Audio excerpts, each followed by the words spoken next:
Now अब मैं आपको थोड़ा स्ट्रेटेजी बताऊंगा मैथमेटिक्स के लिए। सो मैथमेटिक्स का सिलेबस कुछ इस तरह से है। मैट्रिसेस, कैलकुलस में मैं इंक्लूड कर रहा हूँ vector calculus. Third is differential equation, numerical method, complex algebra, probability, Laplace and Fourier. अब जो इलेक्ट्रिकल से रिलेटेड ब्रांचेज हैं उसमें लाप्लास और फोरियर जो है वो मैथमेटिक्स के सिलेबस में नहीं गिनना चाहिए, बिकॉज ये ऑलरेडी सिग्नल्स में आ जाता है। ठीक है, ये दोनों चैप्टर सिग्नल्स में है, इसलिए ये मैथमेटिक्स में मैं नहीं गिन रहा हूँ। तो जो भी इन दोनों से क्वेश्चन आएगा अगर आता है तो वो सिग्नल वाइज आएगा, सिग्नल सेंस सिस्टम से रिलेटेड। ठीक है, नाउ अब मैट्रिसेस जो है अगर किसी का मैथमेटिक्स कमज़ोर है देन वो मैट्रिसेस तैयार कर सकता है। फिर उसके बाद और क्या तैयार कर सकता है वो, प्रोबेबिलिटी में मिस्टेक के चांसेस ज़्यादा होते हैं अगर प्रैक्टिस कम है तो। ठीक है, सबसे पहले मैं वेटेज बता देता हूँ। सो मैट्रिसेस से एक तो 1 मार्क का क्वेश्चन और एक 2 मार्क्स का क्वेश्चन ये आता ही आता है। ठीक है, हो सकता है कि एक आधा 1 मार्क का ना आए, बट 2 या 3 नंबर आता ही आता है। ठीक है, डिफरेंशियल इक्वेशन ऐसा हो नहीं सकता कि एक क्वेश्चन 2 नंबर का ना आए। ठीक है, सो डिफरेंशियल से आएगा। फिर बात आती है न्यूमेरिकल मेथड की, या तो 1 नंबर का आएगा या फिर 2 नंबर का एक क्वेश्चन आएगा बस। ठीक है, कॉम्प्लेक्स थ्योरी से एक क्वेश्चन आएगा 1 या 2 मार्क्स का। ठीक है, प्रोबेबिलिटी से भी 2 मार्क्स का क्वेश्चन बैठेगा एक। ठीक है, प्लस प्रोबेबिलिटी जो है वो एप्टीट्यूड में भी आपका आएगा, और एप्टीट्यूड में ये लगा लो 1 + 2 मार्क्स प्रोबेबिलिटी से रिलेटेड क्वेश्चन आएगा। ठीक है, दैट मीन्स अगर आप प्रोबेबिलिटी करते हैं तैयार तो आपका 5 मार्क्स हो जाएगा, 5 या 4 मार्क्स तो नियरली हो जाएगा तैयार। ठीक है, नाउ कितना हो गया आपका 3, 4, 5, 6, 7, 8, सो नियरली 8 मार्क्स का तो हो गया ना यहाँ से। नाउ नहीं, 3, 4, 5, 6, 7, 8 एंड 10, सो 10 मार्क्स का नियरली हो गया। अब बचा आपका ये कैलकुलस से नियरली 4 मार्क्स का आपका बैठेगा। ठीक है, 2 क्वेश्चन बैठेंगे कैलकुलस से, बाकी ऊंच नीच जो है वो यहाँ पे हो जाएगी। सो 15 मार्क्स का टोटल आपका यहाँ पे हो जाएगा। ठीक है, इसमें इजी क्वेश्चन किससे आ सकते हैं? इजी क्वेश्चन जो है वो है आपका, सबसे इजी होगा मैट्रिसेस। ठीक है, मैट्रिसेस में एनईटी न्यूमेरिकल ये होता है ना आपका एनईटी टाइप क्वेश्चन, जिसमें ऑप्शंस नहीं होते, आपको आंसर देना होता है। सो उस टाइप का क्वेश्चन नहीं बैठ सकता मैट्रिसेस में। सो मैट्रिसेस में ये आपका अगर एनईटी टाइप क्वेश्चन होगा तो वो रैंक से रिलेटेड हो सकता है बस। ठीक है, अदरवाइज ऑप्शन वाले ही क्वेश्चन बैठते हैं। ठीक है, फिर उसके बाद आपका कैलकुलस में एक तो आपका मल्टीपल इंटीग्रल बहुत इंपॉर्टेंट है, मल्टीपल इंटीग्रल। ठीक है, फिर डिफरेंशियल इक्वेशन में तो आपका जो क्या कहते हैं कॉम्प्लीमेंट्री फंक्शन एंड वो पर्टिकुलर इंटीग्रल, ये बहुत इंपॉर्टेंट होता है। और अलग अलग जो टाइप की इक्वेशंस हैं उसमें क्या सब्स्टिट्यूशन करना है वो सब इंपॉर्टेंट है। ठीक है, सो बेसिकली ये मैं बहुत छोटा सा प्लेलिस्ट में बना चुका हूँ, सो वो प्लेलिस्ट आप देख लीजिएगा, वो मैंने मेडिजी बुक से ही बनाया है प्लेलिस्ट। ठीक है, सो बहुत कम टाइम में आपका डिफरेंशियल इक्वेशन हो जाएगा। न्यूमेरिकल मेथड मैंने अभी तक नहीं बनाया है। सो न्यूमेरिकल मेथड जो है वो आप मेडिजी बुक से पढ़ सकते हैं। ठीक है, कॉम्प्लेक्स थ्योरी में अभी कुछ दिनों में बना दूंगा। एंड प्रोबेबिलिटी जो है उसमें प्रैक्टिस की बहुत ज़रूरत है, बिकॉज क्वेश्चन जो है वो जो प्रोबेबिलिटी का क्वेश्चन होता है उसमें सपोज आप प्रोबेबिलिटी किसी चीज़ की निकाल रहे हो तो अलग अलग केसेस बनते हैं, फेवरेबल केसेस। तो अगर गलती से एक भी केस रह गया तो आपका जो आंसर है वो गलत हो जाएगा। इसलिए प्रैक्टिस से ही वो होगा कि भैया आपका जब आप परफॉर्म कर रहे हैं, सॉल्यूशन बना रहे हैं, ठीक है, तो आपका कोई केस ना रहे। ठीक है, तभी आपका प्रोबेबिलिटी का क्वेश्चन सही हो सकता है। सो ये प्रोबेबिलिटी में मिस्टेक के चांसेस ज़्यादा हैं, otherwise probability is a easy chapter. ठीक है, कॉम्प्लेक्स में भी ज़्यादा कुछ है नहीं वैसे देखा जाए तो। कॉम्प्लेक्स में रेजिड्यू थ्योरम है आपकी, और काउचीज इंटीग्रल फार्मूला है। ये दो चीज़ें काफ़ी इंपॉर्टेंट है, ठीक है। और एक और चीज़, मैथमेटिक्स इस बार 2017 में, मैं ट्रिपल ई के अकॉर्डिंग बता रहा हूँ, ठीक है, थोड़ा टिपिकल आया था जो क्वेश्चन है, ठीक है, पहले से थोड़ा टिपिकल था। सो हो सकता है कि अब जो IITs वाले हैं वो थोड़ा मैथमेटिक्स से अभी तक जो है वो इजी क्वेश्चन ही पूछते थे, बट ऐसा मैंने पढ़ा है कि काफ़ी सारे इंस्टीट्यूट ऐसा बोल रहे हैं that may be IIT is increasing the bar for mathematics, ठीक है, मतलब क्वेश्चन का लेवल वो थोड़ा बढ़ा रहे हैं धीरे धीरे। सो हो सकता है कि मैथमेटिक्स नॉर्मल आए या फिर हो सकता है टिपिकल आए, वो डिपेंड करता है कि कोचिंग वालों की जो एनालिसिस है कि भैया मैथमेटिक्स वो धीरे धीरे टिपिकल करते जा रहे हैं, वो कितना सही है। नाउ अब बात आती है बुक्स की। सो सबसे पहले मैं मैट्रिसेस आपको पढ़ा चुका हूँ, कैलकुलस में कंप्लीट कर दूंगा गेट से पहले पहले, डिफरेंशियल में आपको पढ़ा चुका हूँ, कॉम्प्लेक्स थ्योरी में कर दूंगा, प्रोबेबिलिटी क्या कहते हैं, मैंने काफ़ी कुछ डाला हुआ है प्रोबेबिलिटी के बारे में भी। सो नियरली आपका हो जाएगा पूरा। सो न्यूमेरिकल मेथड्स हो सकता है रह जाए बस, ठीक है। सो मैथमेटिक्स तो नियरली हो जाएगा, ठीक है ना।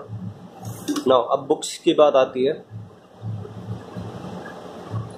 बुक्स में सबसे पहले मैं VP मिश्रा जो है वो मैं कॉलेज टाइम में पढ़ता था, इसलिए मैं थोड़ा बहुत इससे देखता हूँ, क्योंकि मैं यूज्ड टू हूँ इस बुक के, ठीक है, मैं शुरुआत से ही इसे पढ़ता हूँ, तो मुझे पता है, मुझे इजी लगती है बुक, तो मैं ये पढ़ता हूँ। अदरवाइज़ ये बुक कोई रिकमेंड करता नहीं है, अच्छी बुक है वैसे, बट एक जो आपका बुक होगा दैट वुड बी, क्या नाम था,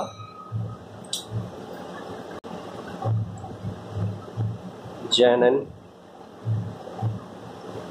अयंगर, IIT दिल्ली के प्रोफेसर्स हैं, बहुत कम मिस्टेक्स हैं, मुझे अभी तक नहीं मिली मिस्टेक्स, ठीक है। सो ये बहुत कम मिस्टेक्स हैं, और इस बुक में से आपको वही पार्ट पढ़ना है जो जिस तरह के क्वेश्चन आपको मिलते हैं, ठीक है, उसी तरह के क्वेश्चन आपको इस बुक से करने हैं, अगर आप फॉलो कर रहे हैं तो बस बुक को। फिर उसके बाद आपकी मेडीजी मैथमेटिक्स की बुक्स जो है, मेडीजी की जो मैथ्स की बुक आती है एक, वो आप रखिएगा अपने साथ। अगर कोचिंग वाले हैं तो उनके पास तो होगा ही बुक, और जो नॉन कोचिंग वाले हैं वो इसको ख़रीद ले। सो ये इम्पॉर्टेंट बुक है काफ़ी, ठीक है। इस बुक से आपको ये पता लग जाएगा कि कौन से टॉपिक जो है वो गेट वाइज इम्पॉर्टेंट है, और वो टॉपिक आप इस बुक से रेफ़र कर सकते हैं। सो इस बुक में काफ़ी अच्छा दिया हुआ है वैसे, और काफ़ी सारा दिया हुआ है, बिकॉज ये यूनिवर्सिटी सिलेबस के अकॉर्डिंग है और ये गेट वाइज है। सो ये काफ़ी कॉम्पैक्ट बुक है, ये काफ़ी मोटी बुक है, लगभग 1200-1300 पेज होंगे इसमें, ठीक है। सो बस इसमें से वो टॉपिक्स पढ़ने हैं जो आपको लगे, जिसमें आपको डाउट वगैरह हो। अदरवाइज आप जो वीडियोस में कवर हो सकता है मेरी, वो आप उससे कर सकते हैं, और अगर आपके पास टाइम है बुक से पढ़ने का तो आप बुक से पढ़ सकते हैं, ठीक है। नाउ एक चीज़ ध्यान रखिएगा कि अगर मैथमेटिक्स में 15 मार्क्स को आप लाइटली ले रहे हैं, सो आप गेट को भूल जाइए। मैं फिर से बोल रहा हूँ, एक तो एप्टी और एक आपका मैथमेटिक्स। एप्टी 15 मार्क्स, ये 15 मार्क्स, इन दोनों से आपका गेट कट ऑफ क्लियर हो जाएगा, ठीक है। मैं ट्रिपल ई वाइज बता रहा हूँ। फिर उसके बाद सपोज आपका कंट्रोल सिस्टम हो गया,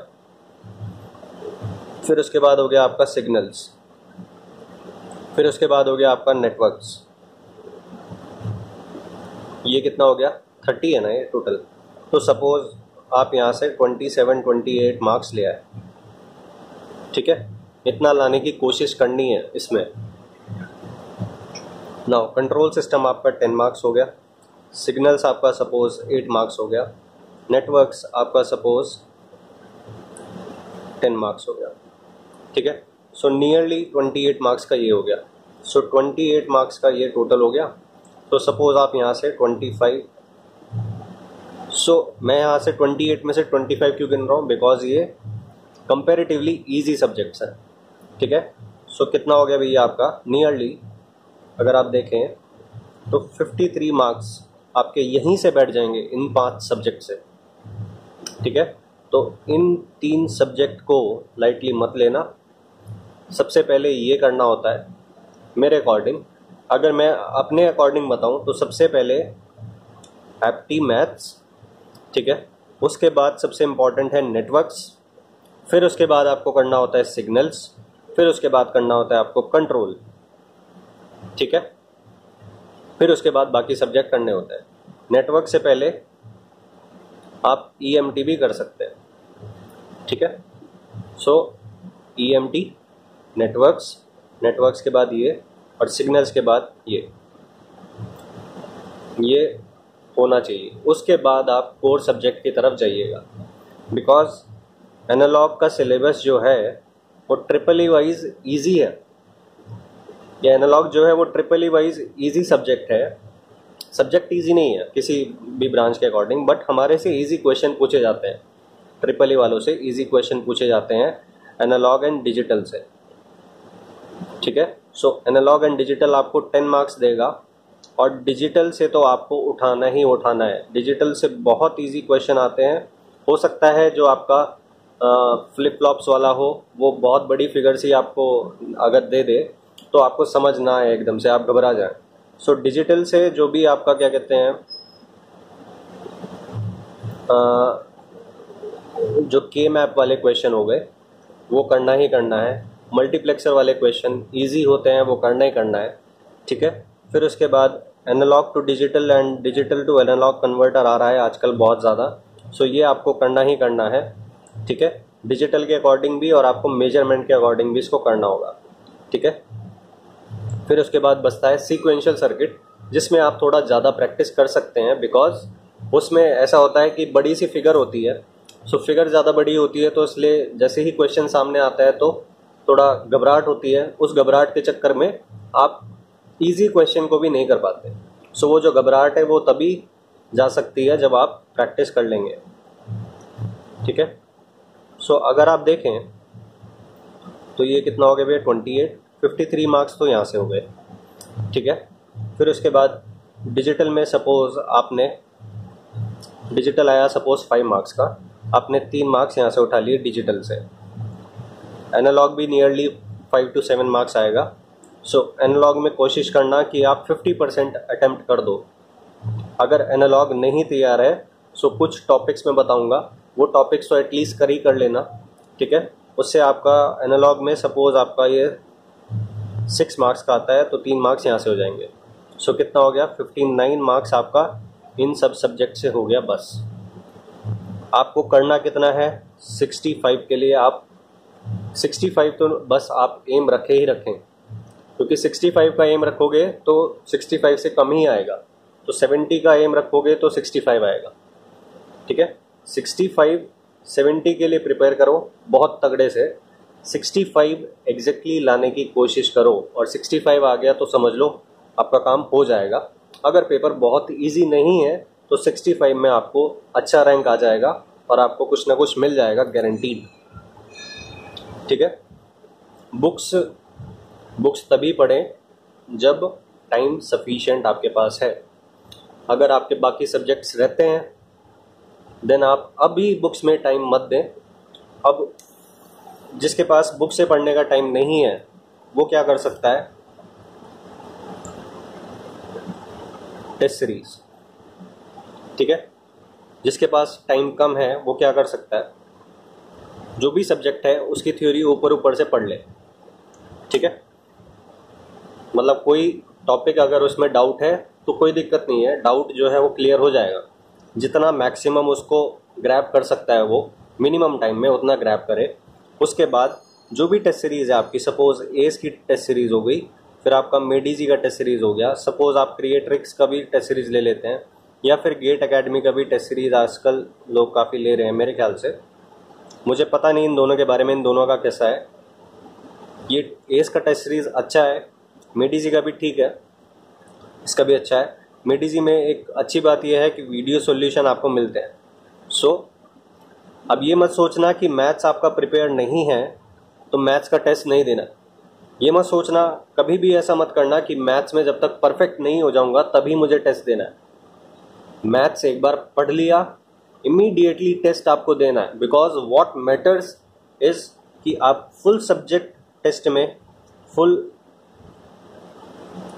टेस्ट में आप कितना लेके आ रहे हैं। सब्जेक्ट वाइज टेस्ट में मत देखना। अगर सपोज आपने मैथ्स का टेस्ट दिया और सपोज आपका जो है वो 50 मार्क्स का पेपर है और आप लेके आए 20 मार्क्स लेके आए, ठीक है, बट 20 मार्क्स जब आप लेके आओगे तो जो बचे हुए 30 मार्क्स जो आप नहीं ला पाए, उस 30 के बारे में भी तो आपको पता लगेगा ना, ठीक है। सो वो धीरे धीरे कवर होगा।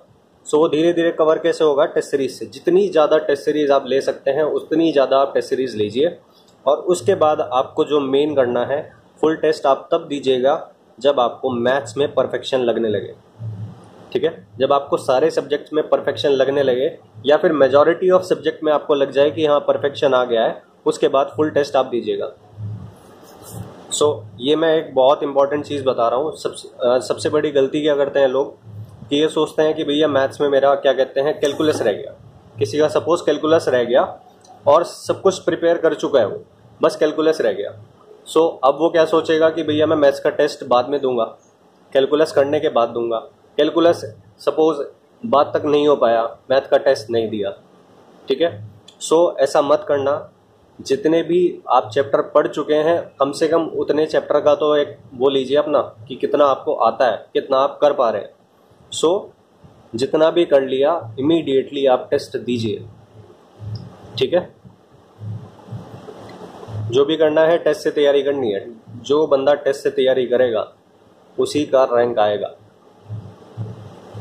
किसी का मैथ परफेक्ट हो गया, प्रीवियस ईयर कई बार लगा लिए, सब कुछ कर लिया कई बार, ठीक है, सारे सब्जेक्ट के प्रीवियस ईयर लगा लिए, बट टेस्ट सीरीज कोई भी ज्वाइन नहीं करी, 90% चांस है कि उस बंदे का नहीं होगा सिलेक्शन।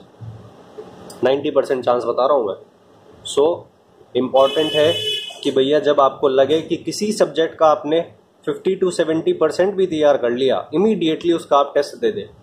कम से कम ये जो 50-70% आपने तैयार किया है, इसमें तो अपना एनालिसिस करें कि भैया कितना आपको आता है, कितने में आप परफेक्ट हो गए हो। आपको एक क्लियर आइडिया तो मिल जाएगा ना अपने बारे में।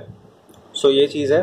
ये मैथमेटिक्स के लिए अगर आपके पास टाइम है, आप और सब्जेक्ट प्रिपेयर कर चुके हैं, उसके बाद आपने मैथ्स का बनाया है कि भाई मैथ्स मैं सबसे बाद में करूँगा, वो बंदा अगर बाकी सब्जेक्ट कर चुका है तो बुक से पढ़ सकता है, अदरवाइज बुक को हाथ मत लगाना, ठीक है भैया।